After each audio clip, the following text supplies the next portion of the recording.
Welcome back to the Family Focus. My name is Derek. I'm here with Jason. It has been a while.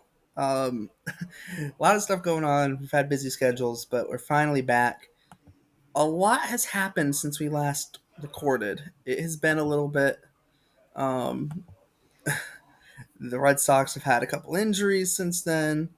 Um, there's been a lot of stuff going on. Peyton Toley made his big league debut since we last recorded. Um, Roman Anthony, unfortunately, is on the injured list. Like I said, a lot has happened. Um, so I guess I'll start with this, Jason. The Red Sox obviously finished up their series against the Diamondbacks. Not the best series in the world. The Red Sox currently are a game and a half behind the Yankees. They're 3.5 out of the division right now. How do you feel, Jason, right now about the Red Sox today entering their series against the Athletics and then their Yankees series when they return home? I mean, overall, they're gonna make it because look, the competition's that is not there anymore. The AL is still only three teams in the wild card: the Mariners, one of the Mariners or Rangers, the Yankees, and the Red Sox.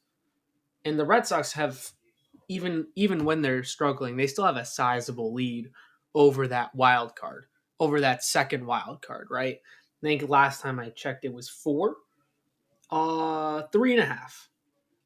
Texas is 1.5 out, period. You're 1.5 behind New York. So overall, yeah, they're probably going to make it. Obviously, Roman, that's a huge loss. It's a huge loss because you were banking on him to help you get over that hump of like, okay, yes, this team can win a 3-game series, probably if they have him at home, but that's no guarantee anymore. And it was never a guarantee they'd win a series, but you felt good. Now it's a completely different story, and you're wondering like, oof, like he's been your offense, he's been your team for the past month. That's all anyone's talked about, basically, right? And now without him, you're in a situation where it's like, frick, who's going to step up? Because in the lineup, it's Duran, Bregman's struggling, Story, everyone else. Everyone else. Yep, and with Willier being out as well, and with no clear timeline, it feels like for him, that's definitely. I mean, the way you went. I mean, at the deadline, everyone was talking. Oh, they could trade Duran. They have an excess of outfielders. This is why you don't necessarily do something like that in season because today they rolled out a lineup with. They're rolling out a lineup with Duran and left, Rafaela in center, and Sogard in right. Albeit when they first rolled out the lineup, originally had been announced as Duran in right field and Sogard in left, but they flip flopped them. And yeah, Yoshida could play left field, probably not smart. You have Nate Eden, you have Ref Snyder, right? But like with Willier and Roman Anthony going down, Christian Campbell has started playing a little bit of right field in Worcester, so don't be shocked if at some point you see Christian Campbell. Um, and I think that also will depend on Willier's timeline as well. Um, Yeah, don't be that shocked if you scares me a see. little bit that they were trying to put Duran in right, maybe a little bit, because I think Yeah, they might think Willier's probably going to be out longer than they initially thought. which is So very plausible. Um, and yeah, it's definitely like Rafaela now is like absolutely playing center field every day. It does, it seems like Romy is pretty much locked in now at second base for the most part, outside of the odd Nathaniel Lowe off day. So it's very much, you start looking at the team. Nathaniel Lowe now is the everyday first baseman. Romy Gonzalez is really your everyday second baseman for the most part. Rafaela is now everyday in center field. That means Duran's going to be in left. But there's a hole but if Duran's in left, that means there's a hole in right, and Yoshida can't play right field. Yoshida would have to play left. They could like put Duran in center and Raphael in right, or they could put Duran in right. I would not do that though. But both of those are a little bit iffy, right? Not that I don't think Raphael could play right, but he's so good in center. Do you really want to move him elsewhere? But you might have to if they need Yoshida to play left field. Because I like Nick Sogard, I like Nate Eaton, but like let's be honest, like not the greatest options. And Ref Snyder, yeah, he hits lefties, but he's not going to play every day. Getting Willier back, or Roman Anthony back, if you could get one of them back in time for the playoffs, it'd be great. But like, there's no, doesn't feel like Roman Anthony's likely to be back at the beginning of the playoffs, and with Willier, it's very it's very like we don't really know. So they definitely could use someone. Like I said, Christian Campbell could be an option. Since Garcia is on the 40 man, right, and defensively he would definitely work out in right field. Um, so it just depends on the route I guess the Red Sox feel like going. They still obviously have the three catchers on the roster, with Ali Sanchez still being around. Um, so there is that. If you get into a wild card series, obviously you only need three starting pitchers, so there's a chance that maybe they forego a pitching spot for an extra bench bat, right? But that's way down the road. They got to get there first and hopefully get there without too many more injuries. Yeah, and I think the other thing too, it stinks that they didn't take the series against Arizona, but they haven't played well against the NL on the road all year, right? I think that's reality. It's like, oh, what happens when you go to the World Series? You worry about that when you need to worry about that. And hypothetically, if they do, someone's going to get hot. Albeit, it's an issue that I'm not overly concerned about. What I think is a good indication if they still struggle today with Crochet against, I forget who's starting for the A's. I know tomorrow's Jeffrey Springs. Then you're screwed. You're not screwed. I mean, not Luis totally. Morales. Who? Exactly. And it springs tomorrow, then Mason Barnett. Oh, they're missing Sevy in the series? Dang. Yeah. And Sox at Crochet, May, and Tolley. And then it's Giolito, Bayo, Crochet for the Yankees series, which actually lines up really nice.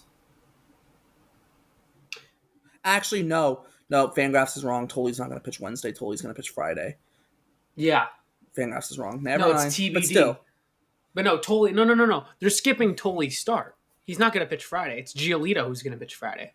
Because they're going to have Giolito, Bayo, Crochet. Um, I think they're skipping. Because if Cora said he'd be available in the bullpen, I think they're skipping over his start. yeah, they could. They might be. Like they're doing what they did with Dustin May. Yeah, that is an option, actually, yeah. So we'll see what happens with Yeah. that.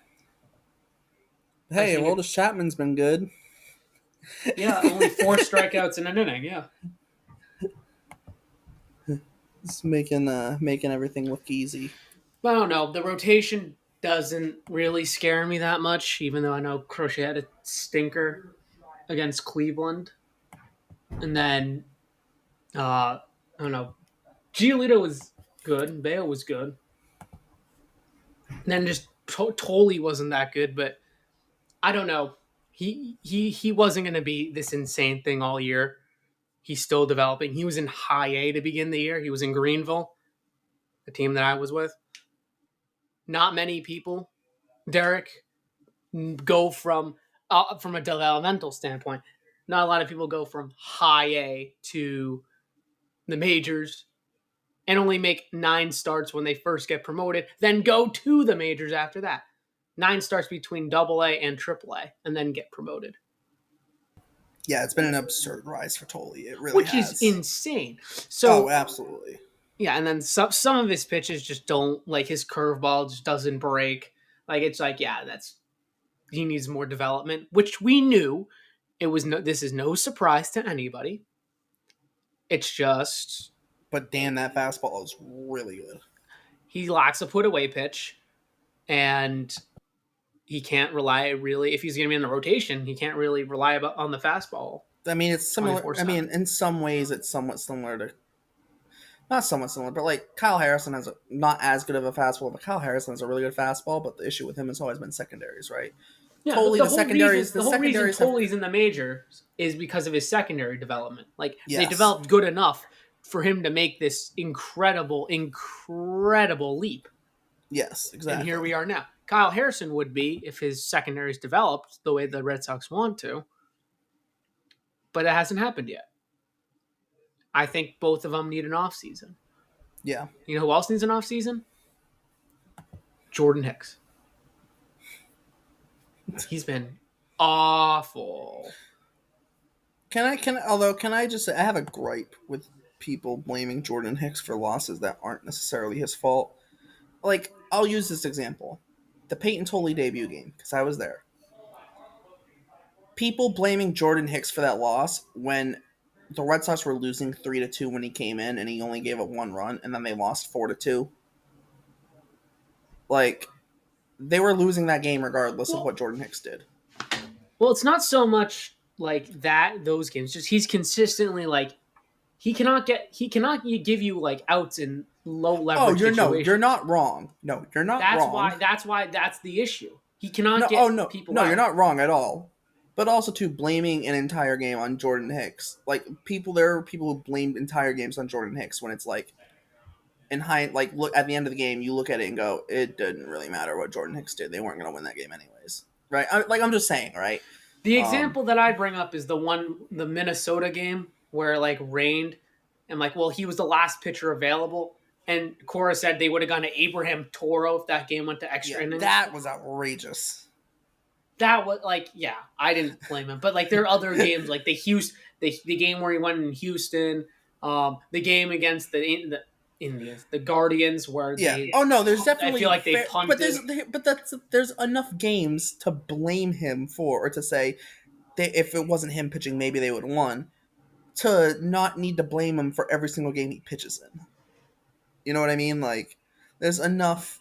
There's been enough bad games to where you can just say, yeah, he's been bad, but like, it's also not his fault. Like, they lost the Tolley start, right? If anyone's, you're putting that anyone, it's probably on Weissert, right? You could Yeah, argue Cora for letting Tolley go out for the sixth, which I was a little bit surprised by, in all honesty.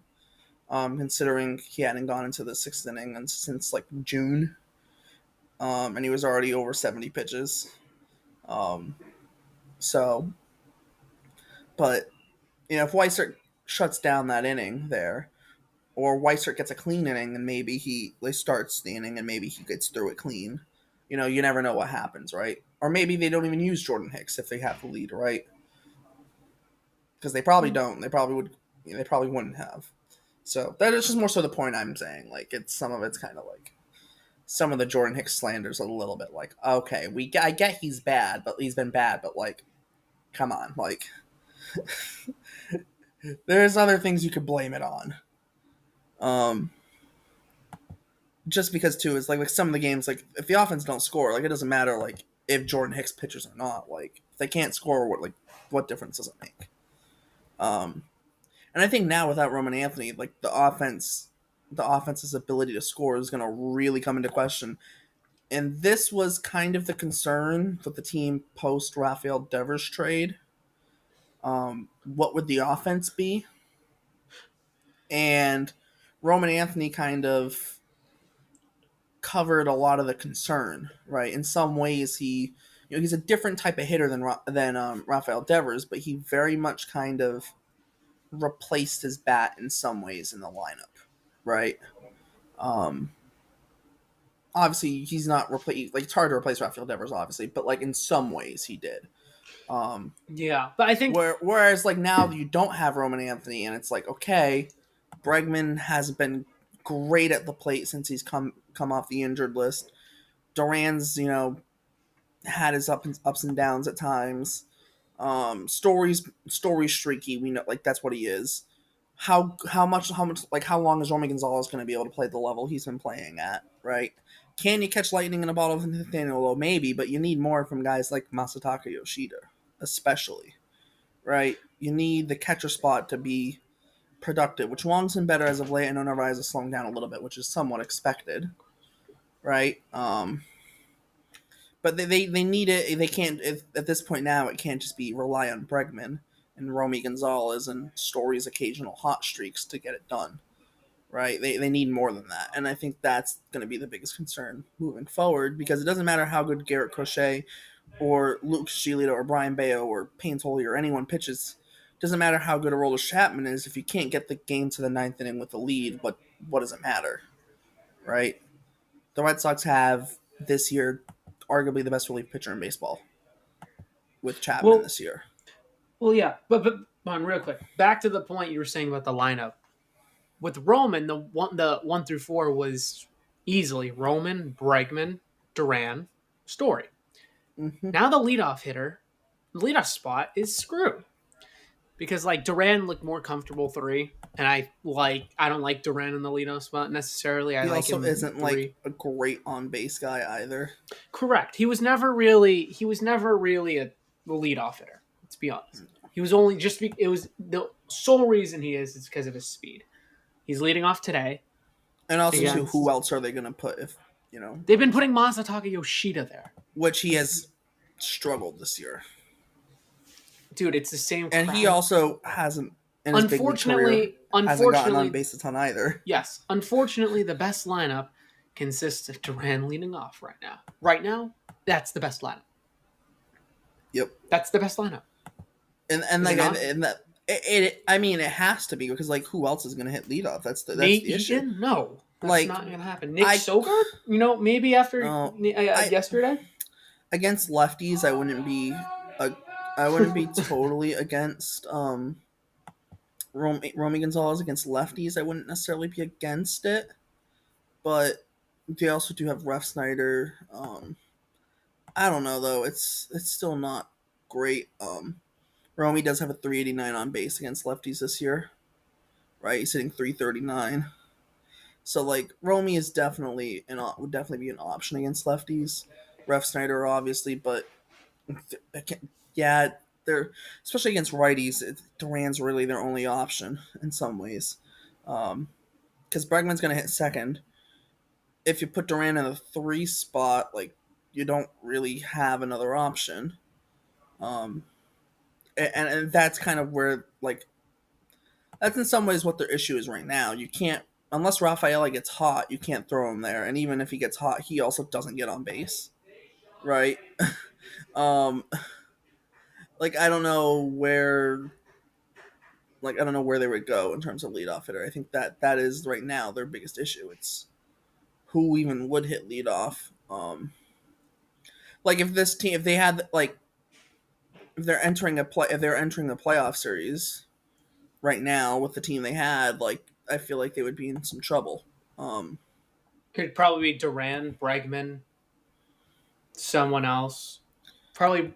Here's mine, and it stinks. It's Duran, Bregman. Has to be Story, Has to Nathaniel be, Lowe. yeah. And then Willier does help out a little bit against If righties Willier comes back, if he if comes Willier back at comes some back, point soon. Yeah, he'll help out against righties, and he'll also help you defensively because you can stick him in right field and roll with Duran, Rafaela, and Willier. But yeah, I know you're definitely missing something. And like in some ways, Duran hitting leadoff was okay because like when you had Devers hitting behind him, like it was very much like it was very much like if Duran doesn't get on, Raffy could get on, and then you had Bregman behind Raffy at the start of the season.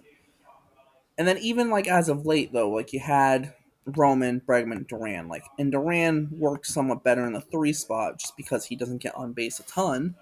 Um, but it's definitely something where as of late with Duran, I mean, he hasn't had a bad year, but it's not great either, and um, he's hitting 257 on the year.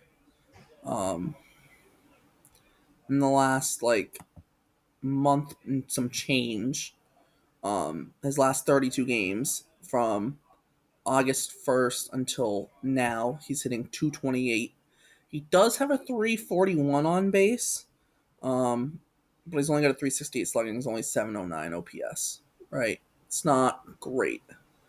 Um, so in that case for Duran, it's very I don't know. I feel like there's still a lot of question marks and for the rest of this year for Duran because right now the Red Sox offense need 2024 Jaron Duran. Um, And that's Duran putting also it light. hasn't And that's been putting it lightly. yeah Duran also hasn't been good on the road this year. Like there's also that. Um, he just has not been good on the road. Um, at home in 71 games, Duran 68 of those starts, 290, 367, 520. On the road in 69 games, 68 starts as well. 226, 302, 367. The numbers are a lot worse on the road than at home. Um, so I don't know. Um, it's interesting. It's going to be interesting. Um, it's going to be interesting kind of down as the season kind of goes on. I mean, Duran with runners in scoring position this year is hitting 311, right? So him being in the three hole honestly might be, worth it in some ways. Because he's been hitting well this year overall with runners in scoring position. And if you're hitting leadoff, odds are you're not going to get guys in scoring position. But I don't. But like the issue, but then it goes back to who hits leadoff, right? That's the issue. I don't know, man. Willier being out, it screws up the whole picture. That screws up it. It complicates it. Roman being out really is the one that really screws up the picture because Roman hits leadoff, Bregman hits second, Duran hits third, Story fourth. Nathaniel Lowe and Romy Gonzalez can slot it in at 5 and 6 in whichever order they choose, and then you still have some mix of Rafaela, your catcher, and then your DH, whether it's Yoshida or Ref Snyder or whoever for that day. Right. So I don't know, man. It's gonna be uh, interesting. I I almost wonder too. The pitching seems like it might be slowing down a little bit. I almost wonder. I almost wonder if there's a new call up coming up in terms to give them a break, like a Connolly early or a Tyler Uberstein, or heck, maybe it is Kyle Harrison. Who knows? I'm excited to see what they do. I yeah, they think gotta we do might see something. that. They definitely have to do something. Um, and definitely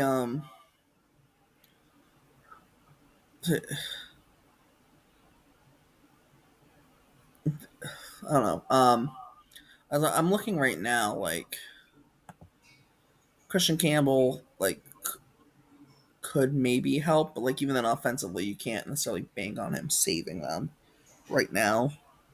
Um, and that's just my concern more than anything right now is like okay, it's like if they end up getting to the point where Willier's struggling and Christian Campbell kind of becomes the option that they end up having to go with to play right field because it seems like they're going to start giving him more games in right field. Um, I feel like you start looking at kind of big picture and it's like okay, where does everything fit in? I guess. And like Campbell has been better as of late. His last 40 games in Worcester, he's hitting 309 with a 393 on base and a 500 slugging. Right, like it had like yes, there's some of the um under the hood numbers haven't been amazing. Don't get me wrong, but in some ways it's kind of like they're getting to the point where if Willier's not going to be ready anytime soon, and Roman Anthony seems like he'll miss the start of the playoffs, Christian Campbell might be their best option. Campbell might give them the spark plug they need. That That very well could that, happen too. but you're taking a huge It's a risk. gamble. It is a gamble. It is like it could be a career altering risk because if he looks really bad, you have to start his value significantly goes down. And you see with his confidence too. I think he needs an offseason with to get his confidence completely back up to where it was back in the first 2 weeks, 3 weeks of the season. If you can get back to that form, they're going to be so good. But that's a big if. Exactly. And But I mean, you could catch lightning in a bottle, though. That's the he other side of the could, like I that's the said, other big side of the if. coin. It's the other side of the coin, right? Big You if. don't really know. The only other thing, really, I think kind of that should be important to discuss right now. Um, the Yankees are playing Detroit, and the Blue Jays are playing Houston. This Red Sox series with the Athletics is going to be massive because then after the Athletics, they play the Yankees, and then they play the Athletics again next week. The So Yankee this, series is going to be the biggest. oh, definitely, but like this is also a really good time for the Red Sox. You're playing the Athletics, the Yankees have to play the Tigers, and the Blue Jays have to play the Astros. Right? You're hoping those teams, you're hoping that the Tigers and Astros do some damage for you, right? And you go into that Yankees series hot, hopefully win 2 out of 3, and then you get the Athletics again, right? Ideally, yeah. You get what I'm saying, right? Yeah, I do. But I think that's kind of what the hope would be. We are closing in, getting close to the half-hour mark, Jason. Um, is there anything else we want to touch on before we wrap up? I think the biggest thing is I've had people I know text me and say, "Oh, we're going to be fine without Roman, or the Red Sox are going to be fine without Roman." Sure, you're kind of wrong because one, they'll still make the playoffs, and that's all that matters. They'll still make the playoffs, and I'll finish my Roman point before I get to the overall picture. Yeah, I think, like I said before, making the playoffs has been a guarantee for the past few months, no, few weeks. The fact that Roman's out blurs the picture now, like completely. It completely changes the outlook of, okay, can you get past the wild card round, and if you can, what, like, how good is Roman going to be? Like, how good does he have to be to carry you? You cannot have those conversations anymore. Willier's not even there either, so it's going to be a big question mark of who's going to step up. And look, it's going to be electric because if they can host a wild card game, that'll be great. Wild card series, I guess. That'll be great. And it's the playoffs, and you never know what's going to happen. Yeah.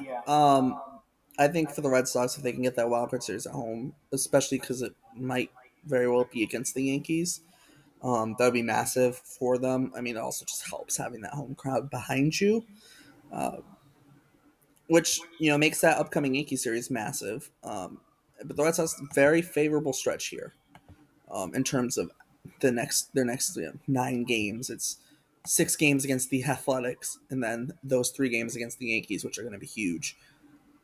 After that, it's they have the Rays, Blue Jays, and then Tigers. Right, that Blue Jay series obviously is going to be big as well. Um, so it's definitely not. It's not gonna. It's not nothing. And obviously, that Tiger series is probably going to be. That's a big series in terms of not just potentially seeding in the playoffs because the Tigers are good, but it could also maybe be the end of the Cy Young conversation. Depending on what happens, maybe the Cy Young conversation could run down to that series between Tariq Skubal and Garrett Crochet. So that could be interesting. But that's less important, obviously, than the Red Sox getting into the playoffs and getting into the playoffs, hopefully playing well and not stumbling in. Yeah. But yeah, Wow. I can't wait for the playoffs, dude. I know. Bearing a colossal collapse.